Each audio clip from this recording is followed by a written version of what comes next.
Welcome to Engaging Culture, a podcast presented by Bridgeway Christian Church. I'm Brian Kiley. On today's episode, Pastor Lance Hahn and I are going to try to sort through some of the biggest news stories of the last couple of weeks between the death of Chadwick Boseman, protests in the sports world, and civil unrest at different places throughout the country. There is a lot going on in the world. We're going to try to make some sense of it and talk through how we as Christians can think through these challenging times that we're in. All of that and more on this episode of Engaging Culture. Well, hi everybody. Welcome to Season 4, Episode 6 of the Engaging Culture Podcast. Pastor Brian here with you along with Pastor Lance. Lance, how's it going? I'm doing good. I'm obviously overwhelmed by all the stuff going on in the news, but yes, I'm doing good. Yeah. Hey, why not discuss all of it publicly since it all feels very overwhelming, right? Right. Totally. So this is a different episode than we've had in a while, in that I think you and I are actually about 15 feet apart right now. Yes. Now there are two walls separating us, but we are actually on campus in our offices today, which hey, that's kind of fun. Yeah, it's so funny that's a new thing. Yes. That used to be our normal. Yeah. Well, and that was, I remember when I would come to campus, because like most people doing all this work from home, I remember when I would first start coming back to campus occasionally, it was almost weird how weird it felt. Like, wait, I used to come here like almost every day. And now here we are. But, okay. So on this episode, as I said in the open, man, there's just so much that's going on. And I know that you alluded to it a minute ago. You and I, we're human beings. We're kind of overwhelmed by a lot of this stuff, just like so many others are. And there's so much going on that is concerning. There's so much going on that's sad. There's a lot going on that is interesting. And we're going to talk about some of that as well. And man, I think that, just a passion that you and I share is as Christians ourselves being healthy and thinking through things in a healthy manner. And then also encouraging and training others to do that as well. So I think, part of our hope is, to the best of our ability, to try to process through some of these extremely challenging and complex issues going on in the news right now in a healthier manner that'll help us maybe be, I think about the words of 1 Peter where he talks about being sober-minded, right? That's ultimately what we want to do. Can you just, before we get into, and again, we got a whole slew of things we're going to talk about. Why is sort of being sober-minded and having sort of a sense of calm about us, why is that important in terms of just our lives as Christians and then in terms of our public witness, the way that the world perceives us? Why is that a big deal? Yeah, I think the first piece about it is that you can still hear God. When you are running all over the place or reacting, if you live in reaction, then you're not living on purpose. And I think that sober-mindedness means that you're in control of your faculties and that you're able to keep one ear towards God while looking out into the world to navigate. And I think that when other people see that you are like running around like a chicken with their head cut off, there is a lack of respect. So that when you do get into issues and you start talking about the Lord, they don't take you as seriously. If you say things like, I do believe the Lord is returning, they just consider you an alarmist because you were alarmed by everything. You were alarmed about whatever was on the news that day. And I think this is something that Christians don't take seriously enough. They want to have all their own opinions and reactions, but then when it comes to Jesus, they want everyone to pay attention to them and take them seriously. And not recognizing all of your other activity and behavior feeds into your testimony on whether people want to listen to you. So, that would be my thought. Were you thinking something other than that? Yeah. No, I was thinking I think it's sort of I would completely agree with what you said. And it's almost like to sort of say what you said in different words. It's like we want to be able to be divisive like everybody else and then expect people to listen to us when we say something unifying, about the Lord. It was funny, even I was having a conversation with a friend of mine this weekend at church, who you know very well. And who I know very well, I've known for a lot of years. He and I think very differently on a lot of issues, and he tends to be very sort of vocal on social media and all that about his opinions. And I challenged him. I said, hey man, I said, you and I are not going to are not going to agree on a lot of stuff, and that's fine. And again, we've been friends for years. But I said, man, here's my challenge to you in terms of how you engage online. If somebody who thought different than you on these political issues and things like that, if somebody who thought differently than you saw what you wrote and then knew you were affiliated with Bridgeway, would they think, man, that's probably a place where I'd be welcome? And if the answer to that is no, man, you really got to think about you really got to think about what you're saying, if it's really worth it, and whether he takes that to heart or not. And man, that's advice that I need as well, right? Like I need to be able to follow that. So, but no, I think for sure, right. Yeah. So, okay. So let's talk through, again, a lot of stuff going on. We're going to kind of move from like least controversial to most controversial through the course of the hour here. But the first story is super sad. And that is the death of Chadwick Boseman, who is known probably most from his role in Black Panther, also starred in the Jackie Robinson movie 42 and a number of other different movies. His death came as a shock to a lot of people. Lance, you're a movie guy. Talk about what his films maybe have meant to you, and maybe talk about why did we all find his death so shocking, and why has it created the outpouring that it has? Yeah, I think there's a couple reasons to that. First one, by the way, I was having dinner with another couple on Friday evening, and my daughter, who had a friend over, came running downstairs, and I could hear him going, "Dad, Dad, Dad," on the way down. Now, this is not a common occurrence. We don't have that much drama in our house. And I was like, I have no idea what they're doing right now. And she said, Chadwick Boseman died, and just interrupted the meal. And she was super like thrown. Now I'm a big superhero fan, and we've all loved Black Panther, and we all watched 42. But there's a couple reasons why I think it was a big deal. On the most surface level, I think it was very similar to the Kobe Bryant death, which was, this is a person that you kind of put out of your mind as them being in danger or threat. They were still young. In your opinion, they were healthy and vivacious, and to lose them was kind of a gut punch, because you went, no, that's not the next person that's supposed to die. I don't know anyone personally that knew that he was sick. And so I feel like it came out of the blue. Because if you have colon cancer, and once again, my mom went through colon cancer when I was 14 years old. She had to go through a major surgery, and she could have died. And I remember that process, and it's very severe. So to be able to not know that somebody is that sick and you're that big of a public figure is very unusual. Most people are living out loud. So I think the sheer shock of it, because of his age, because nobody knew that, I think all that is the surface reason why it was a big deal. And you mentioned, what was the stat about the likes? What was that stat you just said? Yeah. So the tweet that I'm pretty sure came from his official account announcing his death, and sort of as a tribute to him, was the most liked tweet on Twitter ever. Which just shows you something of the public reaction to his. There have been a lot of tweets, in case you didn't know that. So that's that's a pretty significant milestone. Yeah. Now let me go to the next level down, which is really impactful to a lot of people, and that is that he is a Black man, and he was involved in some key movies that dealt with African American issues. So I think the Jackie Robinson story was the obvious.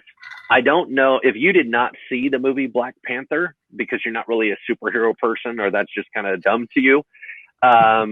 It was heavily laced with comments about social issues. As a matter of fact, it was very much encouraging of trying to empower African Americans, and to really talk through some of the challenges that not only they've been going through, but also kind of a way of talking about, here's us talking about ourselves, and sorting through some pieces. That was very, very deep as a social film, even underneath all that other stuff. So for him to pass away, being known for a movie like that at a season like this, where there is so much protesting, the Jacob Blake shooting, all these different pieces, there's so much social unrest, and you were like, well, he was one of the champions, and now he's gone. I think, and as much as we don't want to admit to this, we really do believe that actors are their characters.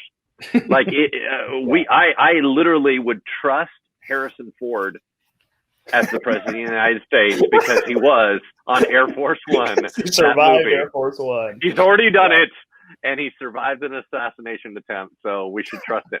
I mean, it's just silly stuff like that. But really, the idea that he was a visual empowerment person in his movies really attached to him. So I think the loss this time is a big deal. Yeah, no, I think you're completely correct, and I think it shows the influence of a movie like Black Panther that even I saw it. Yes, I who go to the movies about once every never, and am very supportive of others being into superhero. Like, I don't think it's dumb. Like, it's just something that people like, and that's great. I'm very supportive of it. Right. But it is, I just learned recently how many different Avengers movies there are. And I'm like, wow, I have not been tracking on that. But I knew about a lot of the themes of Black Panther and the social issues that were addressed. And I gravitate towards that. So I have seen that, and I was deeply moved by it. And then I've seen the Jackie Robinson film 42 as well. Even though I'm not a big baseball guy, I've always been a huge fan of Jackie Robinson, and his story is deeply moving to me. And I think you're right that because he played that Black Panther role where he was this larger than life figure. You're right. You're completely correct that we view these individuals as their characters. And I think that it increases the sense of emotion at his passing. And then also I think the other side of this is to know that he was suffering for as long as he was, and yet released such incredible, beautiful art into the world. I mean, Black Panther is an extraordinary accomplishment for a perfectly healthy person to play that role and to do the things that he did, to know that he was suffering that much and yet was able to do the things that he did. It's extraordinary to me, and to me only sort of adds to the legend of who he is and what an extraordinary talent, and by all accounts from everything I'm reading, just what an extraordinary person he was as well. Yeah. No, well said. Yeah. Well said. So our next topic, as we're again working our way through headlines from the last couple of weeks, is it has been a wild last week or so in the world of sports. So obviously there has been sort of an increasing sense of protest in the sports world in the last couple of years. A lot of it started with Colin Kaepernick 4 years ago as he was taking a knee for the national anthem. And while athletes have been activists for a long time, that's nothing new. There certainly has been an uptick in it recently, and it's been interesting to observe. I mean, those that know me know that I love sports, so I pay a lot of attention to this stuff. It's been interesting, even as Major League Soccer came back and players and referees took a knee before games as sort of a sign of solidarity. Everyone's wearing a Black Lives Matter T-shirt, the whole bit. And then the NBA came back in their bubble situation in Florida, and there's Black Lives Matter on the court. Players have social justice messages on their jerseys, and everybody's kneeling for the national anthem. There's all this activism going on. It's been interesting to note that increase. But now with the latest situation with the shooting of Jacob Blake, that was just accelerated. Now you and I were talking before this about some ways that, and we'll talk about specifically what the NBA was doing in a minute here. Well, I guess I'll just say this: everything kind of came to a head this last Wednesday, when the Milwaukee Bucks and the Orlando Magic were supposed to play a game, and the Milwaukee Bucks did not come out onto the floor. They said they're not going to play as an act of protest for what was going on in our country. And it was interesting that here all these NBA players, who many of them are very active in terms of social issues, are in this bubble situation now, and now they're refusing to play, and games are getting canceled. There were some ways, Lance, we were talking about how them all being together was helpful in terms of them coordinating their message, but also challenging as well. Can you talk us through a little bit of that? Yeah, I think that, so first of all, when you're all together, and I don't think people understand fully how small that bubble really is. They keep it locked down very, very tightly to where they're only allowed maybe a person from their family, and whoever's in the bubble kind of stays in the bubble, and they're not allowed to go out. And so they only have each other all the time. They're being tested every day. So it's very close. Well, when you have that, all of a sudden, if they were all in different parts of the country, people would have reacted differently to the scenario and they would have had their own locker room conversations. This ended up being everyone talking about it all at the same time in a pressure cooker environment. And so even people that would have been normally on the fringe got drawn in immediately. Now, all of a sudden, there's all kinds of peer pressures about you're canceling our games. Well, you're not standing up for what's right. And everything got pressure packed. And so the other thing that is interesting about the timing of it all is in a normal year, these sports are spread out. You don't have baseball at the same time that you have basketball, which is the same time you have training camp for football, which is the same time you have MLS. You know, understand what I'm saying? And so like when the Giants, when they came out first on the field and their coach knelt along with the rest of the San Francisco Giants, and it was like there was so much, there's been so much intensity through sports, but specifically in that bubble, I think it was even more intense than probably anywhere else. Yeah. Yeah. No, I think you're right. And I think that certainly a big part of the frustration was for a lot of these players was, again, these are guys who are very active in their communities, who are trying to do good, that are trying to affect positive change.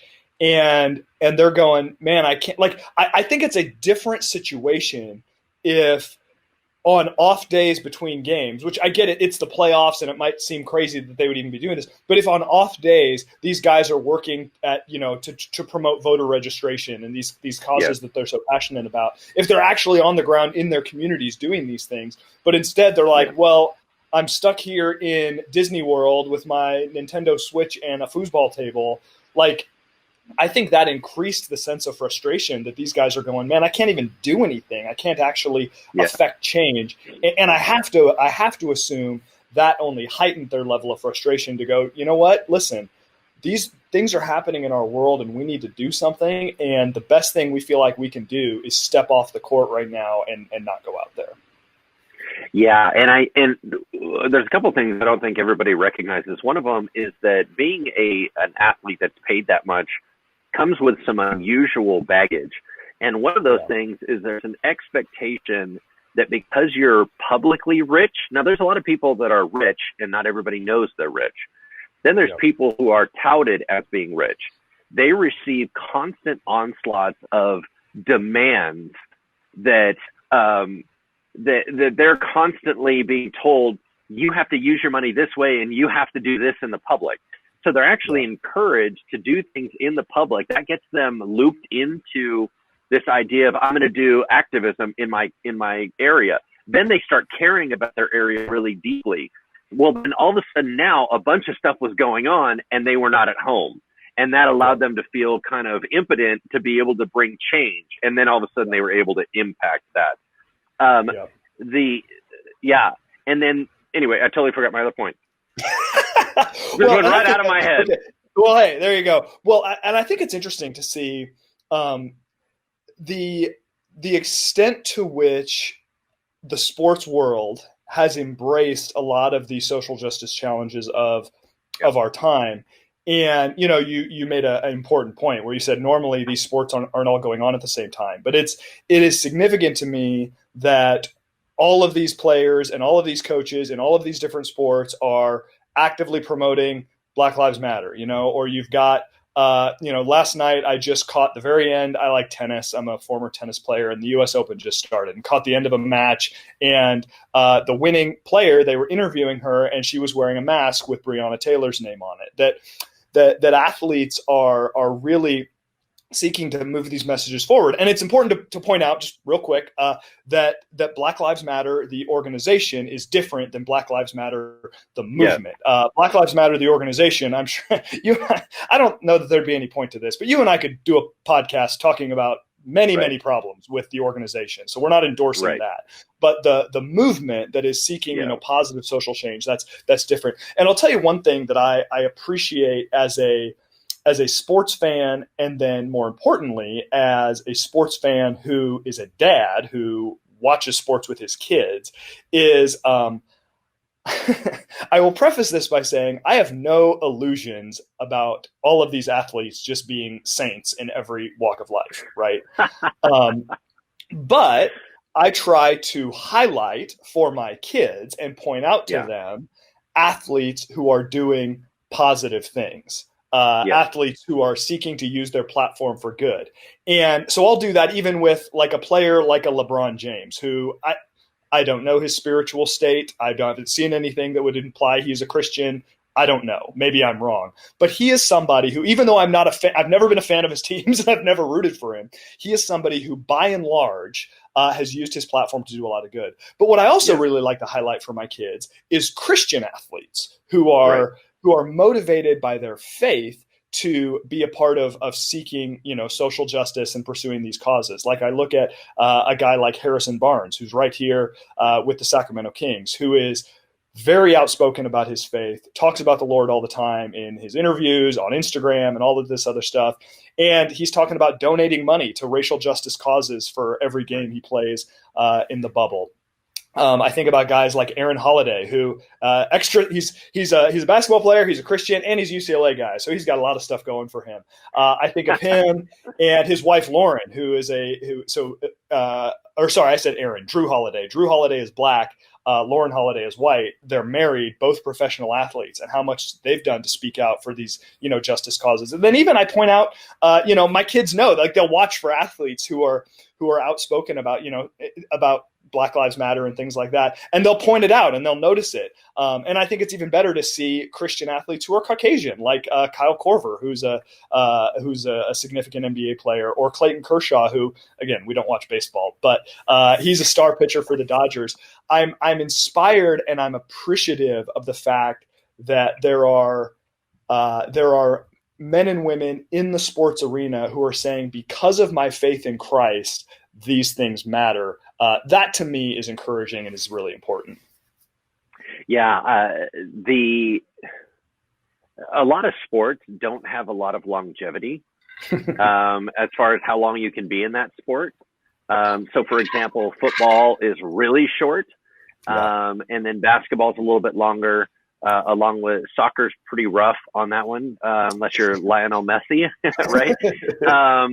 And then baseball goes a little bit longer. But the reason why I highlight this out is that when you don't have a lot of time, and this is your time to make money, but you're willing to put something on hold because this matters so much. They didn't know if this was going to cancel the entire season of the NBA. They didn't know if this was going to cancel a lot of different things. So we look back at it and go, oh, it was a blip, because they ended up having a meeting and they were all in agreement and they were able to move forward. They didn't know that.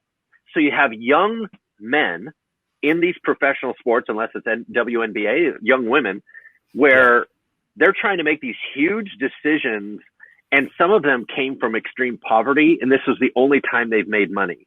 And everyone is looking after them for something, and now people are trying to put on hold, and they're having them go on strike. And I mean, all the demands and pressures are really intense. So I just have a lot of respect. People that are just normal folks day to day are not doing this big of a deal.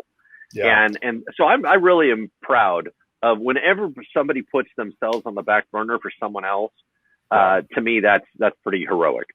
Yeah, I was reading, there was a great article in Christianity Today. It just came out yesterday, and the headline is Black Christians Play a Crucial Role in Athlete Activism. And it was a really neat article, and it highlighted a number of the people that I've referenced already.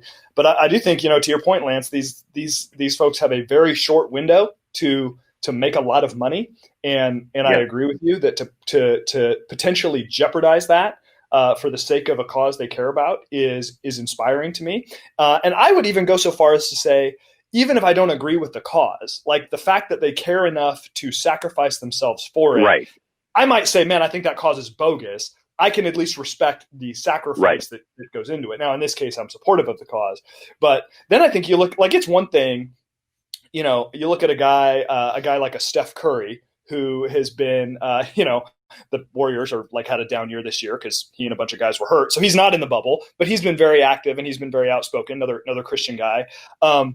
I happened upon a thing that showed top NBA salaries, and I think Steph is due to make like 40 million bucks next year. So he's Mhm. doing just fine financially. Right. I think it says even more when you look at like players in the WNBA where salaries aren't even Yes. close to what they are. And a player like a Maya Moore, who's referenced in the article I talked about, she's a star basketball player. She's a Christian. She says her life's purpose is to know Jesus and make him known. And she full on has stepped away from basketball altogether to say, I'm going to commit myself to the work of racial justice. And I think that like that to me is like, man, that's a whole Yes. nother level of, because I think, and you know, we're recording live, people are commenting in the comments here, like, okay, these people are all rich. And it's like, yes, that's true. They're rich. Mm-hmm. I still think they're making a sacrifice and using their platform for good. But I will be the first to agree. Like, it's one thing if you're like, man, I've made 40 million bucks. I don't have to work a day the rest of my life. It's another thing when you're like, man, I need a job to keep my life moving, and you're still willing Right. to sacrifice. Like 100%. Those are not the same. But Yeah. I think you know, broadly speaking, you know, I just think that as a sports fan, Christian who cares very deeply about issues of justice and particularly racial justice, I'm inspired by what is happening in the sports world. Is the sports world perfect? No. Is the NBA? I think the NBA does better than most leagues. They've done horrible with China. Like the NBA is not perfect. I'm not suggesting that they are, but I'm inspired by the way that a lot of these athletes are using their platform for good, and I really hope that only continues. And the fact that a lot of these folks are people of faith is just, it's all the better. Yeah. No, I agree with you, buddy. Yeah. So, okay. So now we're going to move in, talking about some, again, going from less controversial to more controversial. There are a lot of people in our country right now who are very worried, and I think for good reason, about a lot of the social unrest that we're seeing in different places around the country. Kenosha, Wisconsin, where there was the Jacob Blake shooting, and then following that, Kyle Rittenhouse, 17-year-old, shot and killed two people.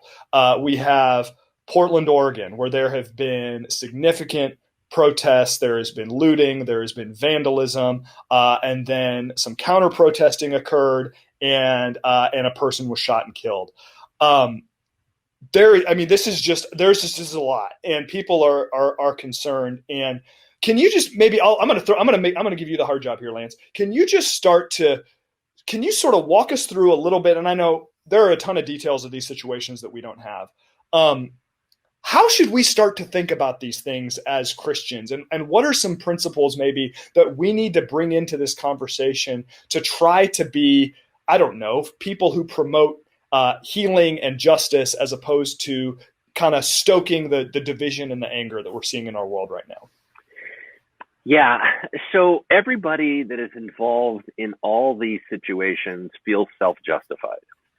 So if you feel self-justified, it doesn't actually mark you out as anything different from anybody else. So there's a couple things that I would encourage. One of them that really is bothering me right now is there's a big move in Christianity where it's talking about when things get worse, there's this attitude of stockpile weapons. It's really bothers me. Now you have to understand, I'm a gun owner. I enjoy weaponry. I have all that. I get that. As a gun guy, I'm telling you, it's really bothersome to me because here's the concerns that I have about it. They're like, oh, well, it could get worse in unrest. Right. So what, you're just going to shoot everybody like that? At what point is that a good idea? And what is it, because they're coming to your house? Here's the problem is that you had Kyle Rittenhouse. He went out there to go do this. This was not an attack on his own homestead. Oh, well, the owner of the business called for people to protect his business. It doesn't matter. We're actively going out there and shooting people. Oh, well, he was under threat. What was he doing there in the first place? Right. So there's all these concerns that I have where you have Christians' answers. And once again, I'm a gun guy. Right. The Christian answers is stockpiling more weapons and saying, oh, we just need to get more ammo. For what? At what point is that the role of the church to just start eliminating people? Like that's not the point.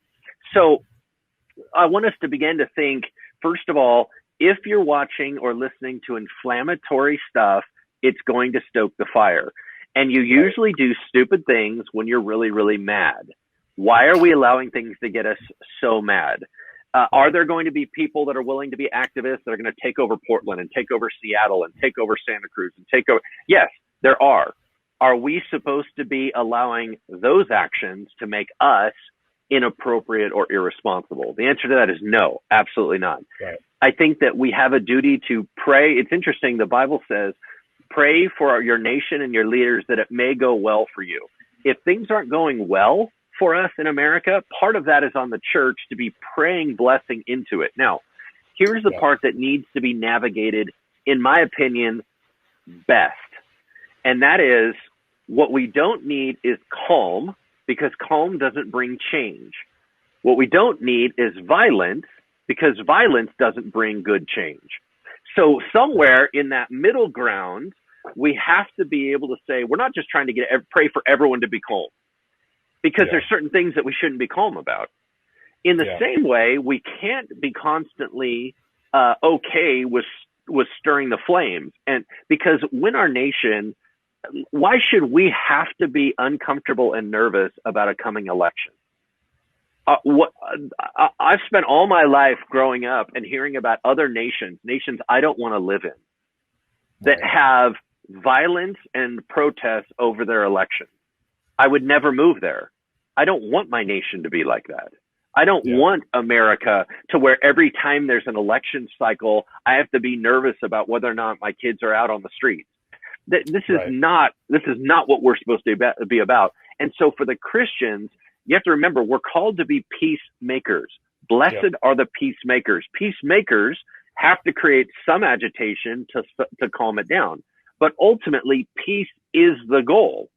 Right. If your goal, whatever your goal is not in alignment with the Lord, you need to re-rack, because it is not okay. And your attitudes are permeating the people around you and the people online. So we've got to be a truth-telling, peacemaking agency. And it doesn't mean that we're not involved. It doesn't mean that we're not concerned. It doesn't mean that we're not fired up. It means that we are wise. That's a big, big difference. Yeah. Well, and I appreciate what you said about how, well, a lot, I mean, I agree with all that. And I think that this idea that, well, why can't we just be calm? I think it's important to recognize that when we say that, we're saying that from a place of extraordinary privilege. It is easy for me to say everyone just needs to calm down if my life is fine, right? If I am not personally the victim of the things that people are protesting, it is very easy for me to say, man, everyone just calm down. And I think often what happens is we will see acts of violence, which I am 100% not defending. We will see these sorts of extreme behaviors and see, and then what we'll do is we'll say, well, look, everybody who is protesting is like this, and we all just everything just needs to stop. And that's simply not true. It's important to recognize that looting and protesting are very different things. That standing up for what you believe in and vigilante justice are very different things. And I think that when we allow ourselves to be so controlled by anger and tribalism and all of these types of negative emotions, man, it just leads us into all sorts of chaos. And let's just rip the Band-Aid off here and go full dealing with some of the controversial elements as well, because this is something that is deeply disturbing to me. And I feel like I've been pretty open about this at different times in the past. Like, I'm really not for violence. So like violence in the name of any ideology really bothers me. And it's not that hard for me to condemn any sort of violence. It is deeply disturbing to me that there is such a political bent to a lot of this, that either were outraged about Kenosha or were outraged about Portland, depending on our political ideology. Is it even possible, Lance, for Christians to transcend that a little bit? And I ask that knowing full well that tons of Christians have bought into sort of the political angle to a lot of this. Yeah. So I think I've been vocal about this as well, especially on this program. I think you and I have both been very, very vocal about concerns. But I was telling someone the other day, they were asking me about ministry. And I said, the first, let's say I've been in ministry now 23 years here at Bridgeway. I would say that the first 15 years, my number one problem in church for why people didn't grow in the Lord and why they were not following the Lord was busyness. That was my number one challenge. The last 8 has been politics. Politics has completely wrecked the church. It's because people are no longer about issues about what is right. They're about defending a particular party. And once again, I don't want to keep beating the same drum, but I'm just telling you, it has completely ruined. It's not only ruined our witness, but it's ruined our effectiveness. And so is there a way to transcend it? I would suggest to you that any Christian that is not transcending it is not ultimately acting Christian, because our leaders are not in a political party. Our leader is Jesus Christ, which means he is issues based. He is human based. He is God based. And so what that means is that we have to look at what his priority list is, whether it does or does not align with a particular political party. And so we need to select leaders that are based on him, whether they're a part of a particular party. And so what we're looking for is righteousness and goodness, no matter where we're going to find it. And so for me, a Christian has to be drawn to and elevated above. You know, it talks about, I remember the first time as a child, I flew in a rainstorm and we got above the cloud layer and there was no rain. And I remember that being such a shocking concept because I figured it must be raining everywhere. And it wasn't. There was a layer of which the cloud layer, once you're above that, there was clear, sunny skies. That's where Jesus dwells. And so when we're caught up down here, we have to do the work down here, but our heads need to be in the game up there so that we're being much more elevated above these conversations and not being, going back and forth and to and fro based upon what our political parties do. Any thoughts on that?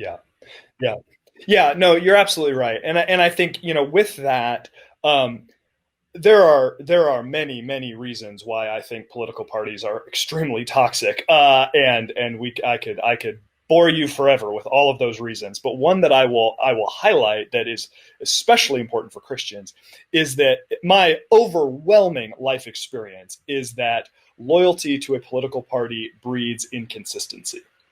I'll give you just sort of a this is like low hanging fruit. It's so easy. It's like easy to sort of make fun of, is that you've got, there are a ton of people who don't like Gavin Newsom, right? And that's fine. Like there are, I think, perfectly legitimate reasons to not like Gavin Newsom. I have no issue with people not liking Gavin Newsom. And, you see all these like recall the governor things and things like that. People are so like, man, we got to get this guy out and everything else. But then if you like criticize President Trump, it's, you've got Trump derangement syndrome, or if, you don't like this country, why don't you just leave it, or everything else. And it's like, well, now wait a second.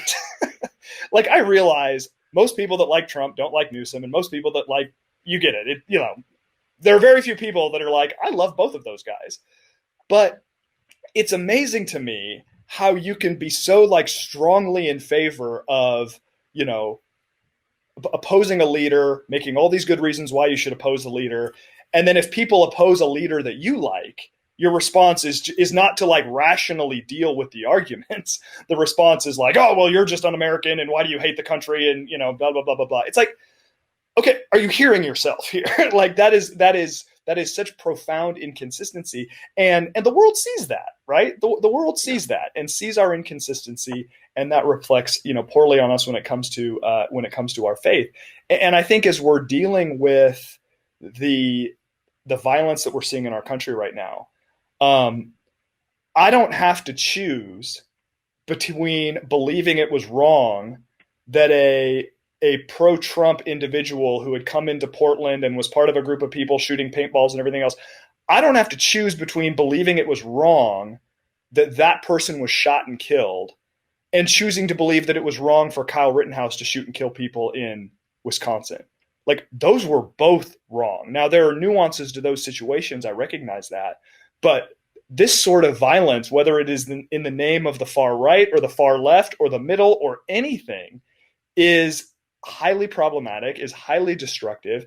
And I think when we as Christians are willing to sort of defend one while we condemn the other, again, I'm not saying the situations are the same, then that just shows that it shows that we lack consistency. And then when we try to talk to the world about, man, look at Jesus and he is the way, the truth, and the light, and we're getting so influenced by these things. Man, I don't blame the world for not wanting to listen to us. It's like, I don't want to listen to those voices either. So it's just, it's tough. And I say that recognizing that a lot of this stuff is really scary and it can be hard for us to navigate.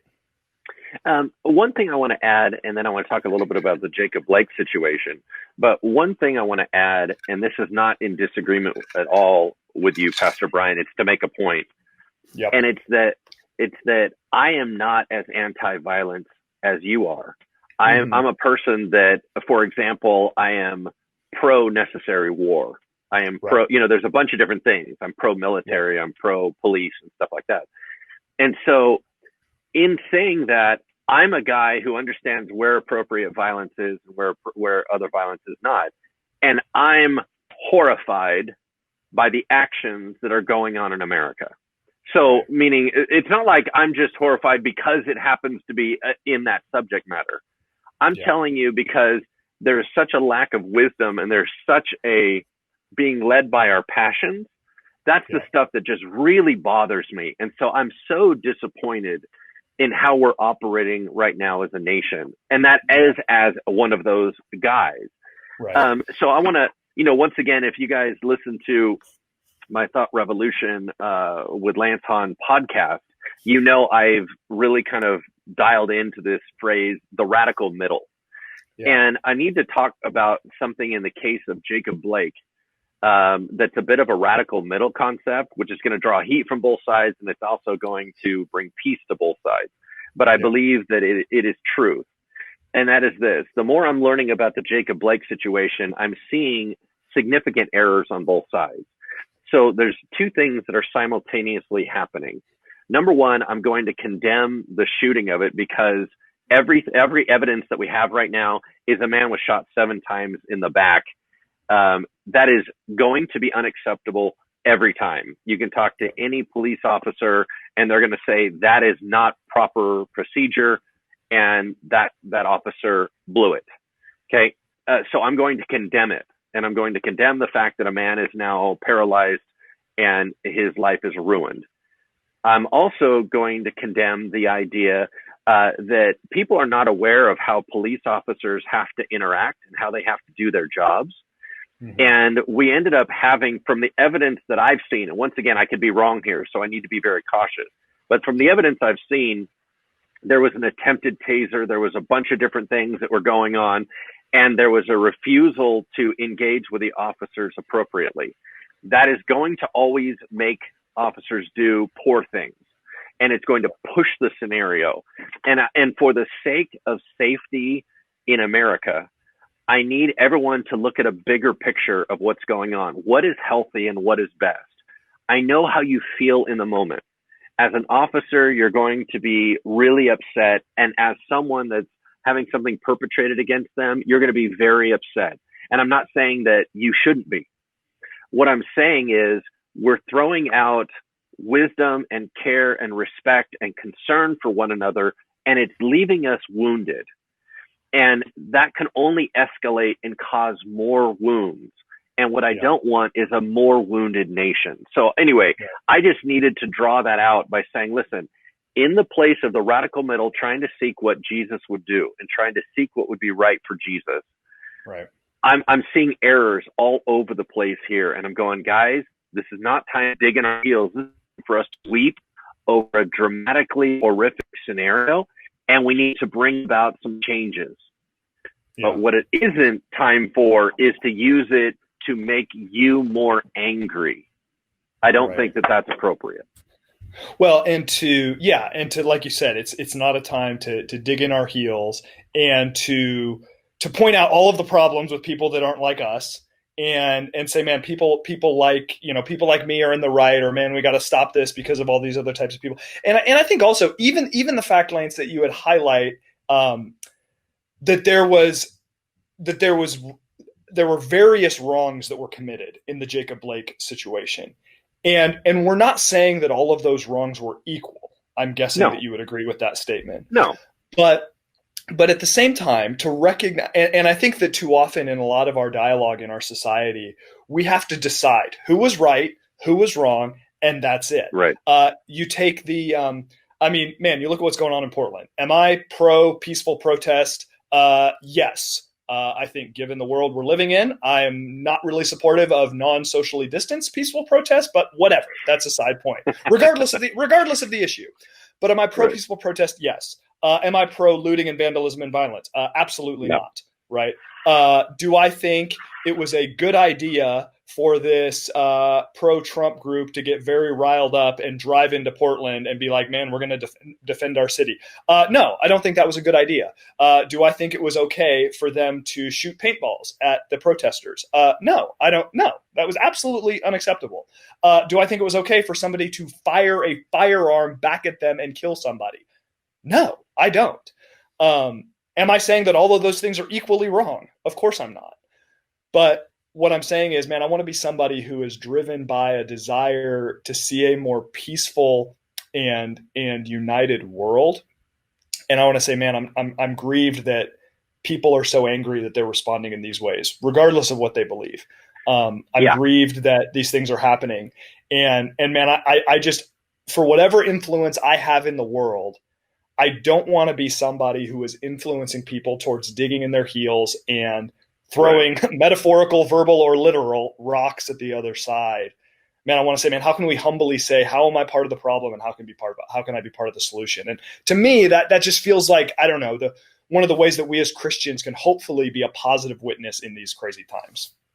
Yeah, amen. And that's the thing is, once we stop fighting for fake sides and we start trying to promote the Lord, things are going to begin to start evening out. I just want us to put a little bit more thought into how we react and how we operate.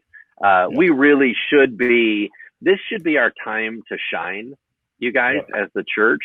And what I'm saying is the church is just as messy and nasty as the rest of the world. And I really think that we can still bring about appropriate change. We can still handle ourselves with significant power without being at the exact same level as everybody else. I really think that there's something that's called for differently for Christians. Yep, absolutely. That's very well said. So we'll go ahead and wrap up this episode with that, and just an encouragement for all of us, man, in our conversations with neighbors and our conversations online, even in what we're engaging with online. Man, can we be people who are promoting peace, who are promoting calm wisdom, who are seeking justice, and are ultimately following Christ and his example, not the right, not the left, not any of these other sides in our world. And man, I think, Lance, what you said, let's make this our time to shine, not our time to be as panicky as everybody else. So thanks to all of you for listening. Thanks to Lucian and Brenton, who are going to take this and make it look good and sound good. And we'll be back with you in a couple of weeks with another episode of Engaging Culture. Bye-bye. Bye-bye. Thank you for listening to Engaging Culture, a podcast by Bridgeway Christian Church. If you enjoyed this show, please consider subscribing and leaving a review on iTunes. Thank you so much for listening. Music is used under the Creative Commons license and is provided by Dexter Britton.